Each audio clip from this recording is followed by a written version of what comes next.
Hello बच्चों।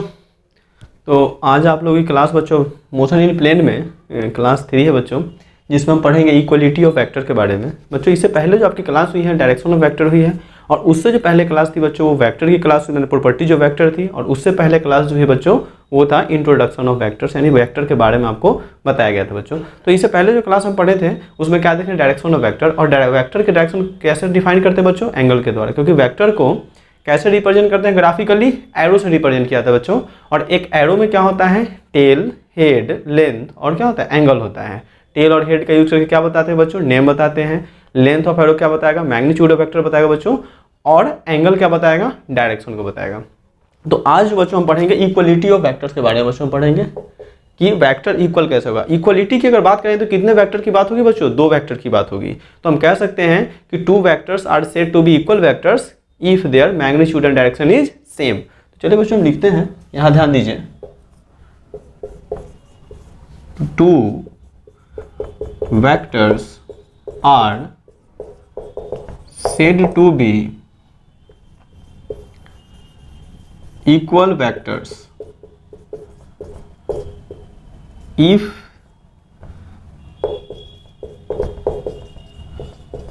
their magnitude and direction is same। ठीक है बच्चों, हम कह रहे हैं two vectors are said to be equal vectors. बच्चों दो वेक्टर को हम इक्वल वेक्टर कहेंगे इफ देयर्स, इक्वल तभी होगा जब उसका मैग्नीट्यूड और क्या कह रहा है, डायरेक्शन इज क्या हो जाएगा, सेम। इज कॉल्ड क्या कहेंगे, इक्वल वेक्टर। इज कॉल्ड, लीजिए लिख देते हैं, इज कॉल्ड इक्वल वेक्टर्स।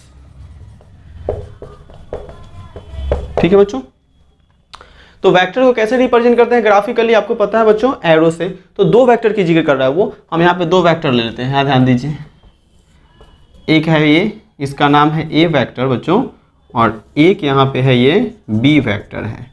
अगर मैग्नीट्यूड की बात करें तो एरो का जो लेंथ होता है ना बच्चों, वो क्या बताएगा, मैग्नीट्यूड बताता है। ये से मैग्नीट्यूड को, किसी वेक्टर का मैग्नीट्यूड किस तरह से लिखते हैं, और ये जो बी है इसका मैग्नीट्यूड भी ऐसे। ठीक है बच्चों, बी का मैग्नीट्यूड, ए का मैग्नीट्यूड अगर ये 5 मीटर का होगा बच्चों तो ये भी क्या होगा, 5 मीटर का होगा।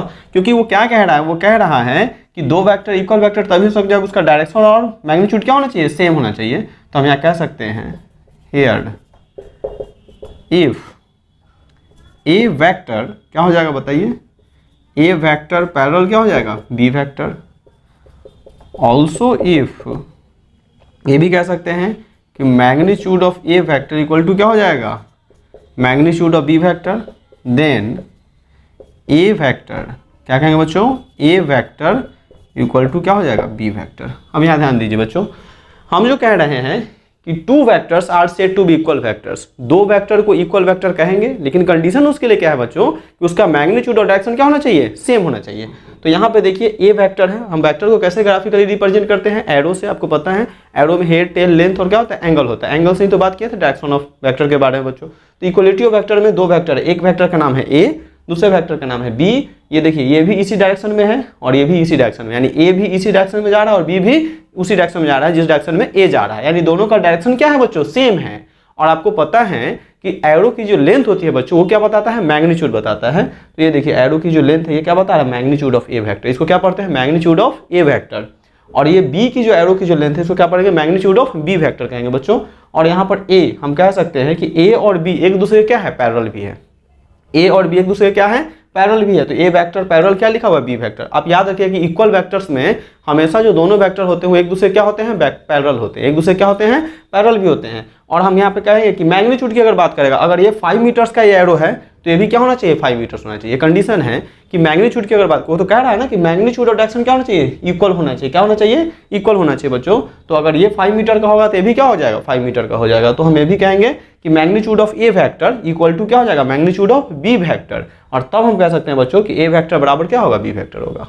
ए वेक्टर इक्वल टू क्या हो जाएगा, बी वेक्टर हो जाएगा। तो बच्चों आप समझ गए होंगे यहाँ पे कि इक्वल वेक्टर्स के लिए क्या क्या कंडीशन होना चाहिए, दो वेक्टर होगा, दोनों का डायरेक्शन मैग्नीट्यूड क्या रहेगा, सेम रहेगा बच्चों। दोनों वेक्टर एक दूसरे क्या होते हैं, पैरेलल होते हैं।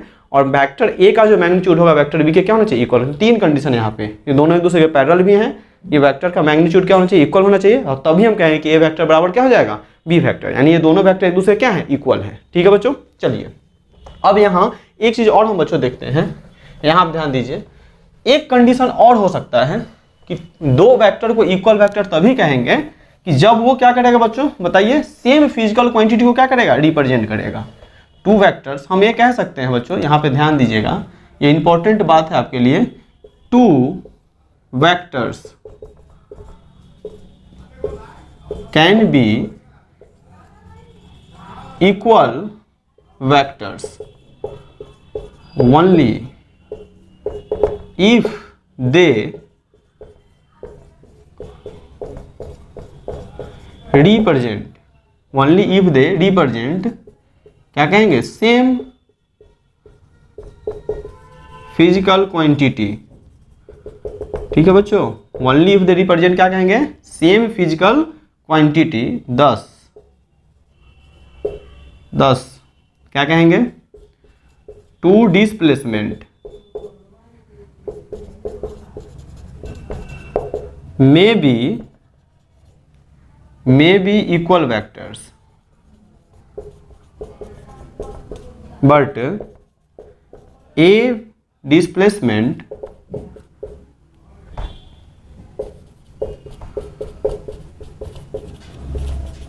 and a velocity can never be equal vector, can never be equal vectors। ठीक है बच्चों, ये मोस्ट इंपॉर्टेंट बात है बच्चों, यहाँ पे ध्यान दीजिएगा, कह रहा है कि two vectors can be equal vector. एक चीज और याद रखिएगा, ये इंपॉर्टेंट बात है बच्चों, VBI है, हम कह रहे हैं कि दो वेक्टर को इक्वल वेक्टर कहेंगे, two vectors can be equal vectors only if they represent same physical quantity. अगर वो सेम फिजिकल क्वांटिटी को शो करता है तो उसको क्या बोलेंगे, इक्वल वेक्टर। ऐसा दो वेक्टर जो सेम फिजिकल क्वांटिटी शो करेगा उसे क्या कहेंगे, इक्वल वेक्टर। 10 इस प्रकार से हम कह रहे हैं बच्चों, 10 टू डिस्प्लेसमेंट, दो डिस्प्लेसमेंट की अगर बात होगी तो मे भी क्या कह रहा है, इक्वल वेक्टर्स। दो डिस्प्लेसमेंट क्या होगा, इक्वल वेक्टर होगा। डिस्प्लेसमेंट का यूनिट क्या होता है, मीटर। पहला अगर डिस्प्लेसमेंट हो वो भी मीटर होगा, यूनिट उसका। दूसरा अगर डिस्प्लेसमेंट है उसका भी क्या होगा, यूनिट क्या होगा, मीटर होगा। तो हम कहेंगे मे भी क्या है, equal vector. But A displacement and A velocity, A displacement and A velocity can never be equal vectors. लेकिन हम कह सकते हैं कि एक डिस्प्लेसमेंट और एक वेलोसिटी कभी भी इक्वल वेक्टर्स नहीं हो। दोनों वेक्टर ही क्वांटिटी है, लेकिन वो सेम फिजिकल क्वांटिटी यानी सेम फिजिकल क्वांटिटी के यूनिट को शो नहीं कर रहा है बच्चों, क्योंकि डिस्प्लेसमेंट का क्या हो जाएगा, मीटर, और वेलोसिटी का क्या होगा, मीटर पर सेकेंड। आप अपने कॉपी में लिख लीजिए, जैसे स्क्रीनशॉट लीजिए या कॉपी में लिखिए, ठीक है। तो दो वेलोसिटी मतलब एक डिस्प्लेसमेंट और एक वेलोसिटी कभी भी इक्वल वेक्टर्स नहीं होगा, लेकिन दो डिस्प्लेसमेंट इक्वल वेक्टर होगा, क्योंकि वो सेम फिजिकल क्वांटिटी को क्या कर रहा है, रिप्रेजेंट कर रहा है बच्चों, ठीक है। चलिए अब यहाँ हम एक एग्जाम्पल देख लेते हैं बच्चों, यहाँ ध्यान दीजिए। अगर मान लीजिए आपके पास में बच्चों एक कार है, ठीक है, ये देखिए एक कार है और इस कार के ऊपर फोर्स लगाया जा रहा है 5 न्यूटन का, ठीक है बच्चों। और ये कार जो है इसकी वेलोसिटी क्या हो जाएगी, 5 मीटर पर सेकेंड। याद रखिएगा, एक कार है, फोर्स कितना लगा, 5 न्यूटन का, इसकी वेलोसिटी कितनी है, 5 मीटर पर सेकेंड है बच्चों।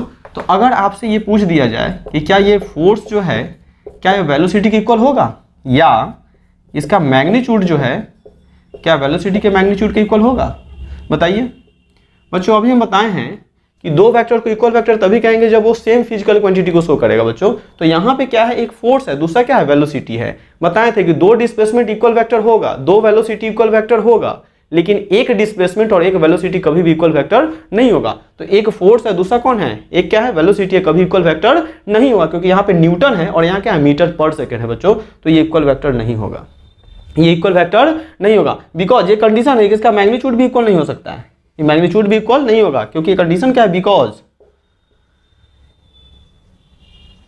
बिकॉज ये क्या है, 5 मीटर पर सेकेंड है, और ये क्या है बताइए, बिकॉज ये कितना है बताइए, 5 न्यूटन है।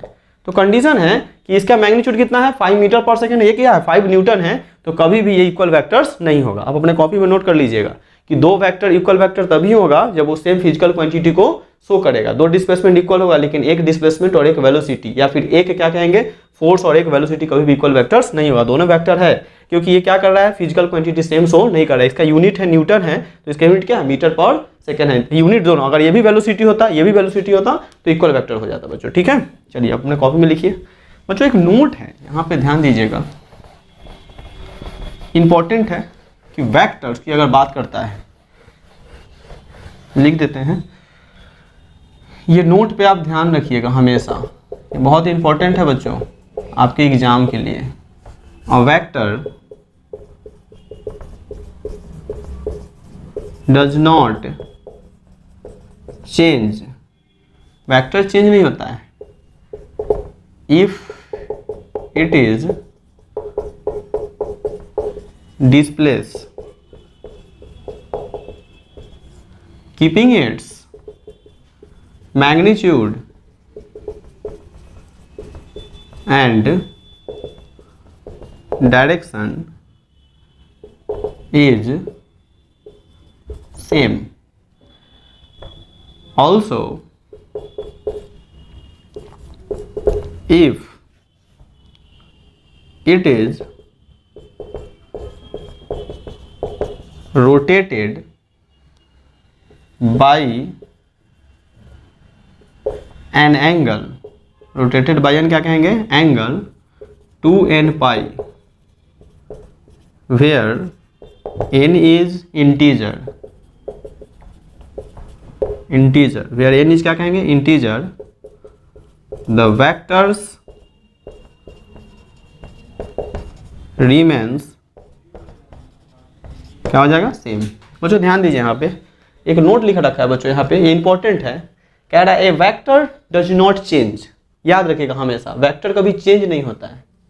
A vector does not change if it is displaced, vector क्या होगा, डिस्प्लेस होगा, लेकिन कंडीशन है कि उसका magnitude, keeping its magnitude and direction is क्या होना चाहिए, same. Keeping its magnitude and direction is क्या होगा, same. A vector does not change if it is displace keeping its magnitude and direction is same. ये condition है कि vector कभी भी चेंज नहीं होगा, वेक्टर क्या होगा, डिस्प्लेस होगा, उस कंडीशन में मैग्नीट्यूड डायरेक्शन क्या होना चाहिए, सेम होना चाहिए। हाँ, वेक्टर को क्या करेंगे, रोटेट करेंगे। Also if it is rotated bye an angle क्या कहेगा, 2n पाई, 2n पाई रेडियन से क्या करेगा, रोटेट करेगा। यहाँ पे रेडियन लगा सकते हैं बच्चों, 2n पाई रेडियन से क्या करेगा, रोटेट करेगा, जहाँ पे n क्या है, इंटीजर के रूप में रहेगा, और वेक्टर रिमेंस क्या होगा, सेम रहेगा। अब आपको एक क्वेश्चन बताया था, याद कीजिए, यहाँ पे ये क्या था, f1 था बच्चों, और ये क्या था बताइए, f2 था। तो इस कंडीशन में क्या करते थे, वेक्टर को हम क्या करते थे, डिस्प्लेस करते थे। जिस समय ये 5 मीटर का, ये भी आगे क्या जाएगा, 5 मीटर ही होगा f1, ठीक है। तो ये डिस्प्लेस हो रहा था, ये चेंज नहीं हो रहा था। अगर रोटेट करेंगे तो 2n पाई से रोटेट करेंगे।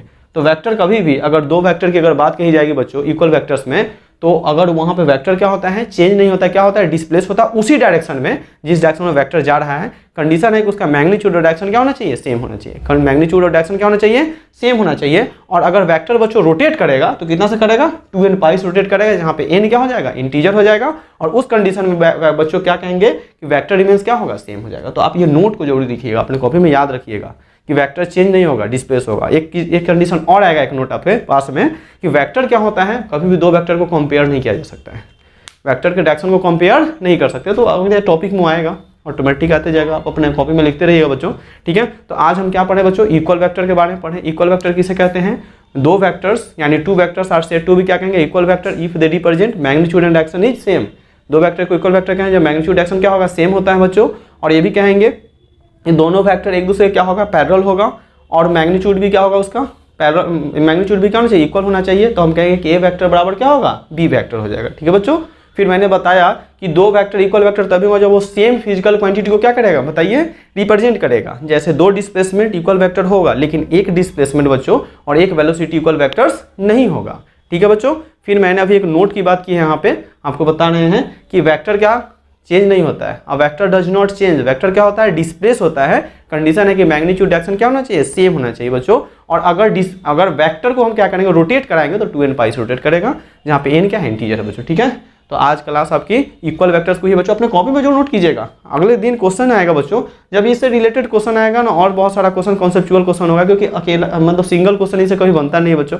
तो फिर मैं वहाँ आपको बताऊंगा कि इक्वल वेक्टर्स हम पढ़ाए थे आपको, और नोट भी लिखाए थे कि वेक्टर का क्या करता है, वेक्टर चेंज नहीं, डिस्प्लेस होता है, मैग्नीट्यूड डायरेक्शन क्या होता है, सेम होता है। ठीक है बच्चों, तो चलिए नेक्स्ट क्लास आपकी फिर होगी, क्या होगी इसमें, इसका क्या होगा, वेक्टर लॉ ऑफ एडिशन में बात करेंगे, ट्रायंगल लॉ के बारे में बच्चों। ठीक है ना, तो चलिए ओके बच्चों, ठीक है, धन्यवाद।